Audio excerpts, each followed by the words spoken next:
Imos agora cos perímetros e as áreas das figuras circulares. No caso do perímetro da circunferencia, antiguamente viuse que se dividíamos a lonxitude da circunferencia, neste caso a lonxitude desta circunferencia é 20,29, entre o seu diámetro, o diámetro é o doble do radio, vese que se obtén o número pi de resultado ao facer a división. Isto funciona para todas as circunferencias. Como podes observar, aínda que cambiemos o radio da circunferencia, sexa máis grande ou máis pequena, sempre o resultado da división é o número pi. Daí saiu a fórmula da lonxitude da circunferencia, simplemente despexando aquí a lonxitude da circunferencia, pasando este d para o outro lado. É dicir, quédanos que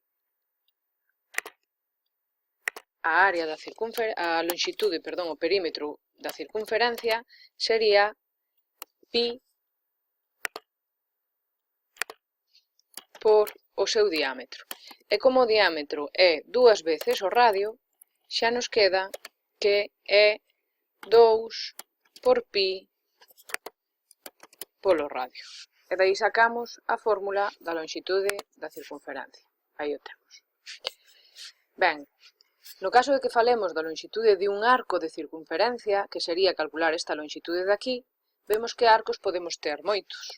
No caso de que o ángulo sexa, que teño que cambiar aquí para a flecha, no caso de que o ángulo sexa toda a circunferencia, é dicir, que o ángulo sexa 360, a lonxitude do arco vai a ser toda a circunferencia. Se o ángulo fora de 180 grados, a lonxitude que imos ter vai a ser a de media circunferencia. Como vedes, imos ter máis ou menos lonxitude segundo o ángulo sexa máis amplo ou menos. É dicir, para calcular a lonxitude que ten un arco de circunferencia, basta con facer unha regla de 3 tendo en conta a lonxitude total da circunferencia. Eso imos velo aquí agora. Vede, para un ángulo de 360 grados, a lonxitude da circunferencia é 2πr. Polo tanto, para un ángulo alfa, que é o ángulo do noso arco circular, vai a ser unha lonxitude de x. Despexamos x multiplicando 2πr por alfa dividindo entre 360 e aquí temos a lonxitude de un arco circular calquera de circunferencia dependendo do seu ángulo, do ángulo que o determina. Vale? O sea que non vos fai falta aprender isto, simplemente con que fagades o razonamento xa sacades vos a fórmula. Vale, continuamos. Imos agora coas áreas. Empezaremos pola área da circunferencia, pola área do círculo. Se vos fixades, nunha circunferencia podemos inscribir poñendo dentro no seu interior un polígono regular calquera, como está aquí no dibuixo. Aquí temos un pentágono inscrito dentro dunha circunferencia. Se imos inscribindo polígonos regulares de maior número de lados, como imos vendo neste dibuixo que está aquí abaixo, cada vez cubrimos máis área do círculo, cada vez, aquí xa vedes que para 16 lados xa é difícil distinguir o polígono da circunferencia, e se temos 30 lados xa non o daríamos distinguido. Entón, neste caso, fixadevos que eu aquí teño sinalado o radio da circunferencia e máis a apotema do polígono, fixadevos que a medida que cada vez o lado do polígono é máis pequeno, vais aproximando máis, é dicir, que sucede entre o radio e a apotema cando o número de lados é moi grande? Pois que cada vez se parecen máis.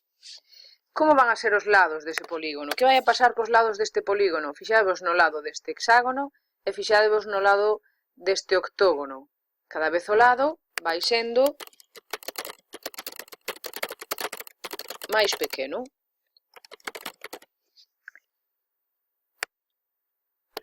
Que relación haberá entre o perímetro dun polígono de moitísimos lados e a circunferencia? Aquí, se vos fixades, o perímetro do polígono é máis pequeno que a circunferencia. Aquí tamén é máis pequeno, pero xa se parece máis, é dicir, a medida que vayamos aumentando o número de lados, cada vez o perímetro do polígono e o da circunferencia parecense máis. Vale, entón, que imos a facer? Imos a aplicarlle a fórmula da área dun polígono, a área de circunferencia, porque se o perímetro se vai parecendo máis, tamén a área se vai aproximando máis. Entón, imos a aplicarlle esta fórmula.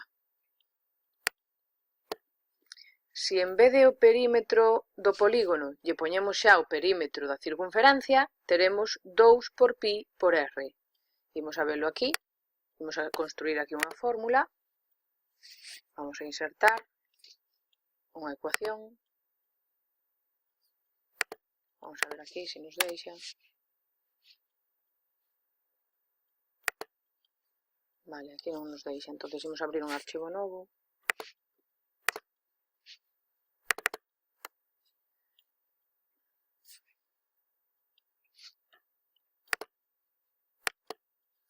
E imos a minimizar esta ventana un pouco para que nos permita ver todo. Vale, imos insertar aquí unha ecuación que aquí se nos vai a deixar. Entón, collemos a ecuación que temos. A área é igual a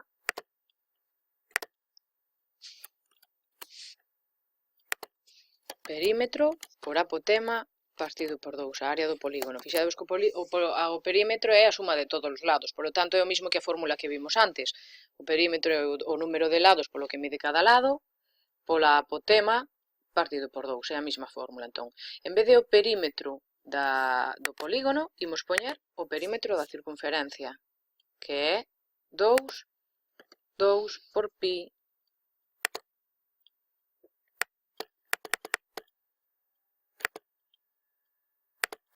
polo radio. E imos multiplicalo pola apotema, que coincide co radio. No caso de un polígono de moitísimos lados, a apotema, como vimos, vai a coincidir co radio, partido por 2. Entón, que nos queda aquí? Isto vai a ser o mismo que 2 por pi por r elevado a 2. Metemos aquí o r elevado a 2. Entre 2. Se simplificamos agora este 2 con este 2, vai nos a quedar precisamente a fórmula da área da circunferencia, da área do círculo, vaya. Pi por r elevado a 2. Vale, aí a temos. Vale, entón, agora, para calcular a área de un sector circular, pasa o mesmo que antes, dependemos do ángulo. Se temos o ángulo de 360 grados, imos a ter a área de toda a circunferencia. Se temos un ángulo de 180, imos a ter a área da metade da circunferencia. Se temos un ángulo de 45, imos ter a área, un ángulo de 90, perdón, imos ter a área de un cuarto de circunferencia, e así sucesivamente. Dese xeito, teremos que facer igual para facelo unha regla de 3. Se a área que corresponde a un ángulo de 360 grados é a área de todo o círculo, que é pi r cuadrado, a área que lle corresponde a un ángulo alfa é x. E resolvendo do mesmo xeito, temos a mesma fórmula. Fixadevos que esta fórmula e a fórmula da lonxitude do arco de circunferencia son moi parecidas. O único que diferencia esta da outra é que aquí temos a área do círculo, mentras que na outra tiñamos a lonxitude total do círculo, o perímetro do círculo, vedes? Pero despois é exactamente o mesmo. A última fórmula que imos ver é a área de unha coroa circular. Como vedes, unha coroa circular está constituída por 2 círculos, polo espacio comprendido entre 2 círculos. Polo tanto, para calcular a súa área, basta con coller a área da circunferencia grande, que sería pi r cadrado, onde r é r grande, e a esta toda quitarlle o espacio que ocupa o círculo pequeno, que sería pi r cadrado. Por iso a fórmula é esta de aquí. Basta con coller a área da grande, quitarlle a área do pequeno e xa temos a área do oco do medio. E con isto rematamos o tema.